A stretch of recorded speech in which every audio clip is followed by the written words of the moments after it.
తెలంగాణలో అవినీతి పరుల భరతం పడుతోంది ఏసీబీ 6 నెలల్లో 122 కేసులు నమోదు చేసింది. గత ఏడాది మొత్తంలో 129 ఏసీబీ ట్రాప్ కేసులు నమోదవగా ఏడాది 6 నెలల్లోనే 122 కేసులు నమోదయ్యాయి. రాష్ట్రంలో ప్రతి 3 రోజులకు 2 కేసులు నమోదవుతూ ఉన్నాయి. ఏసీబీ సత్వర స్పందనతో ఇప్పుడు బాధితుల్లో నమ్మకం కలగడంతో ఫిర్యాదులు చేసేవారి సంఖ్య కూడా పెరుగుతోంది. లంచం తీసుకుంటూ 100 మందికి పైగా ప్రభుత్వ అధికారులు అరెస్ట్ అయ్యారు.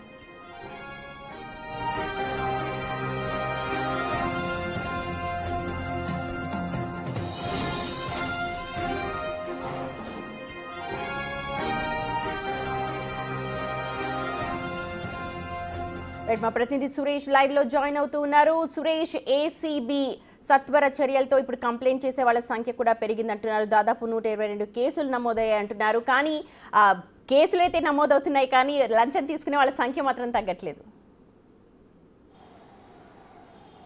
ఖచ్చితంగా, ఎందుకంటే గత సంవత్సరం మొత్తం 129 కేసులు నమోదవుతే కేవలం 6 నెలల్లోనే 122 కేసులు ఈ సంవత్సరం నమోదైన జరిగింది.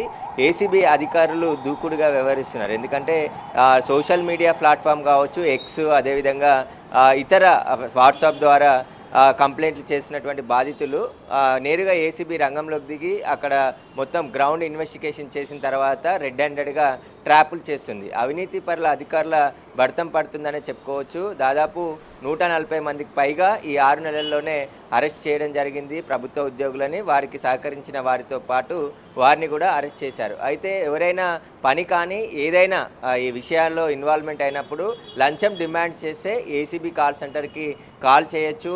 ఏసీబీ ఎక్స్ ఖాతా ఉంది, అందులో ఫిర్యాదు చేయొచ్చు అని చెప్పేసి కూడా ఏసీబీ అవగాహన కార్యక్రమాలు చేస్తుండడంతో ఖచ్చితంగా బాధితుల్లో ధైర్యం పెరిగి వారు కూడా ఖచ్చితంగా ఏసీబీ ముందుకు వచ్చి ఫిర్యాదు చేస్తున్నారు. ఎన్నడూ లేని విధంగా అవినీతి అధికారుల కాదు, ఎప్పటి నుంచో జరుగుతున్నాయి. కానీ ఇలా లంచం డిమాండ్ చేస్తే కంప్లైంట్ చేస్తారన్న విషయం ఒక్కరికి తెలుసు. కానీ అయినా కూడా డిమాండ్ చేస్తున్నారంటే ఇంకా కఠిన చర్యలు తీసుకోవాల్సిన అవసరం ఉందా? వాటి మీద కూడా ఫోకస్ చేయాలా?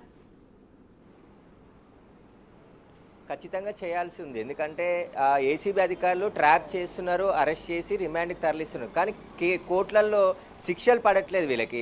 లంచం తీసుకొని సస్పెండ్ అవుతున్నారు, 6 నెలల్లో మళ్ళీ ఉద్యోగంలో చేరుతున్నారు, యథావిధిగా మళ్ళీ లంచాలు తీసుకుంటూ ఉన్నారు. అలాంటి అధికారులు రిపీటెడ్గా కూడా పట్టుబడడం జరిగింది. కాబట్టి కన్వెన్షన్ కావాలి, కేసులు ప్రూవ్ చేయి ఏసీబీ కోర్టులో నిందితులకు శిక్ష పడి వారికి శిక్ష అనుభవిస్తే ఉద్యోగం పూర్తిగా పోతుంది. కాబట్టి ఇలాంటి శిక్షలు పడట్లేదు. కానీ ఏసీబీ అధికారులు ఖచ్చితంగా ఇప్పుడు కోర్టులలో ఛార్జ్షీట్ దాఖలు చేసి ఎవరైతే లంచం తీసుకుంటున్నారో వారికి సంబంధించిన సాక్ష్యాలన్నిటిని కూడా కోర్టుకు సబ్మిట్ చేసి నిందితులకు శిక్ష పడే విధంగా ప్రయత్నం చేస్తున్నాం. కొన్నిట్లో శిక్షలు కూడా పడ్డాయని చెప్పేసి చెప్తున్నారు. కానీ ఏసీబీ అధికారులు రైడ్ చేసిన సమయంలో ఆస్తులు ఏవైతే బినామీల పేర్లపై కొనుగోలు చేస్తారో ఆస్తుల పత్రాలకు సంబంధించి ఆధారాలు సేకరిస్తారు. కానీ కోర్టులో ఉన్నటువంటి వెసులుబాట్లతోనే అవి తమ భార్యల తరపున బంధువులకు సంబంధించిన ఆస్తులని లేదంటే కట్నంగా వచ్చిన ఆస్తులు అని చెప్పేసి కూడా తప్పించుకునే ప్రయత్నం చాలామంది అధికారులు గతంలో చేసేవారు. కానీ ఇప్పుడున్న టెక్నాలజీ ఆధారాలతో సహా కోర్టు ముందు పెడుతున్నామని చెప్పేసి ఏసీబీ అధికారులు చెప్తున్నారు. ప్రస్తుతం నేను నాంపల్లి ఏసీబీ కార్యాలయం దగ్గర ఉన్నాను. భారీ తిమింగలాన్ని అవినీతి పరుడైనటువంటి శ్రీధర్ని కూడా ఏసీబీ అధికారులు అరెస్ట్ చేసి ఆయనను కస్టడీకి తీసుకొని విచారిస్తున్నారు.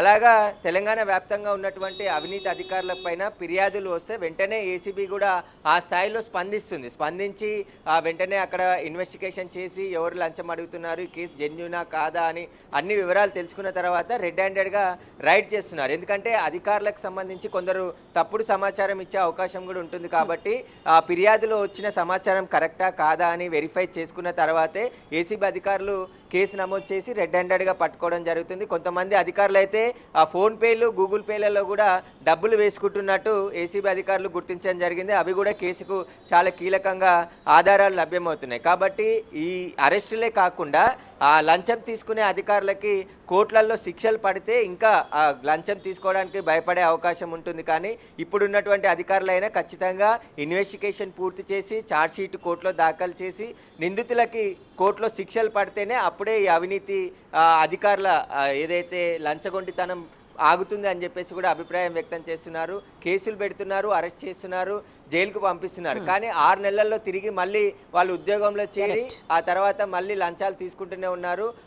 అందుకనే పెద్ద ఎత్తున, ఎందుకంటే ఇప్పుడు మనం చూస్తున్న కేసులలో కాంగ్రెస్ ప్రభుత్వం ఏర్పడిన తర్వాత వరుసగా ఏసీబీ చాలా యాక్టివ్ అయింది. గతంలో 10 సంవత్సరాలు అప్పుడప్పుడు రైడ్స్ చేసేది. కానీ ఈ కాంగ్రెస్ ప్రభుత్వం ఏర్పడిన వెంటనే సివి ఆనంద్ ఏసీబీ డైరెక్టర్గా వచ్చారు. ఆ తర్వాత విజయ్ కుమార్ వచ్చారు.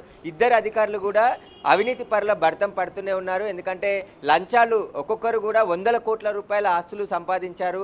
వాళ్ళ మొత్తం ఇప్పటి వరకు ఉద్యోగంలో చేరి 10-15 సంవత్సరాల సంపాదించిన ఆస్తి కంటే వాళ్ళ ఆస్తుల విలువ 100 కోట్లు ఉంటుంది. అంటే దాదాపు వాళ్ళు 5 కోట్లు 10 కోట్ల కంటే ఎక్కువ సంపాదించలేరు.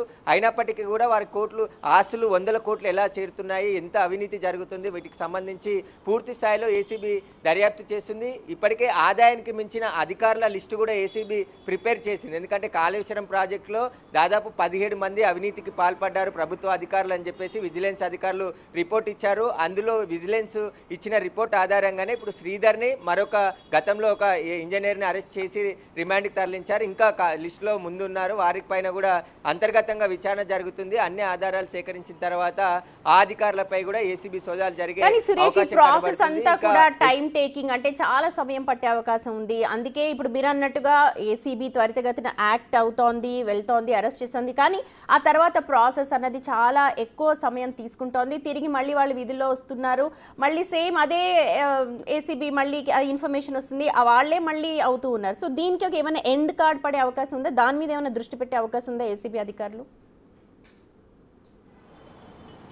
అంటే ఏసీబీ అధికారులు కేసు చేయడం, అరెస్ట్ చేసి ఆ తర్వాత కోర్టులో ఛార్జ్షీట్ దాఖలు చేయడం వరకే వారి పని ఉంటుంది. కానీ ప్రభుత్వాలు కూడా నిర్ణయం తీసుకోవాల్సిన అవసరం ఉంటుంది. ఇలాంటి అవినీతి పరులైనటువంటి అధికారుల పైన కఠిన చర్యలు తీసుకోవాలి, ఉద్యోగం నుంచి రిమూవల్ చేయాలి. ఎందుకంటే ఒకసారి ఆ ఉద్యోగంలో లంచం తీసుకుని పట్టుబడ్డ అధికారికి మళ్ళీ 6 నెలల పాటు సస్పెండ్ చేసి ఉద్యోగం ఇస్తుంది. కాబట్టి వాళ్ళు అవినీతి పరులుగా మారుతున్నారు.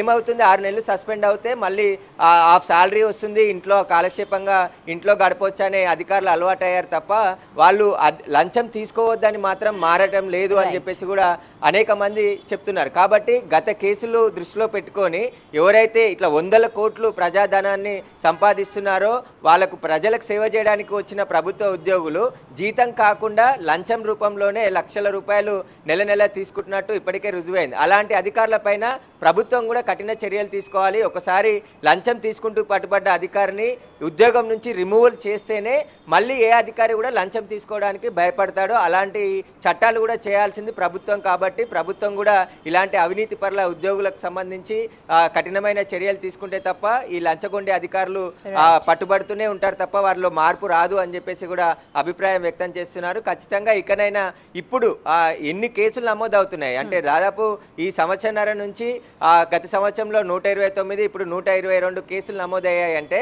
అందులో 100 మంది ప్రభుత్వ అధికారులు అరెస్ట్ అయ్యారు లంచాలు తీసుకుంటూ. అయినా మాత్రం ఎవరు కూడా ఎక్కడ భయపడట్లేదు. వారు పోటీ పడుతున్నారు లంచాలు తీసుకోవడంలో. ఒకరి మంచి ఒకరు, అంటే వారి ప్రొఫైల్ కూడా మన గతంలో మొన్న ఇంతకు ముందు అరెస్ట్ అయినటువంటి ఒక ఇంజనీరు BMW కారు, విలాసవంతమైన విల్లా, అంటే ఒక బిజినెస్ మ్యాన్ ఏ విధంగా జీవితం గడుపుతారో తాము కూడా అదే విధంగా జీవితం గడపాలని ఆశిస్తున్నారు. కానీ బిజినెస్ మ్యాన్కి ఇటు ప్రభుత్వ ఉద్యోగికి ఏమాత్రం వ్యత్యాసం ఉండదు. ఎందుకంటే వీరు నెల జీతం మీద ఉండాల్సి ఉంటుంది. కాబట్టి అవినీతి పరుల పైన కఠినంగా చర్యలు తీసుకోవాలని చెప్పేసి కూడా కోరుతున్నారు. Right Suresh, thank you so much. మొత్తానికి ఏసీబీ అధికారులు త్వరితగతిన కేసులు అయితే నమోదు చేస్తూ ఉన్నారు. ఇప్పటికే 3 రోజులకు 2 కేసులు నమోదవుతున్నట్టుగా చెప్తున్నారు. కానీ ఈ అవినీతిని అంతం చేయాలంటే ప్రభుత్వం ఇంకా కఠిన చర్యలు తీసుకోవాల్సిన అవసరం ఉంది అన్న అభిప్రాయం అయితే సర్వత్రా వినిపిస్తుంది.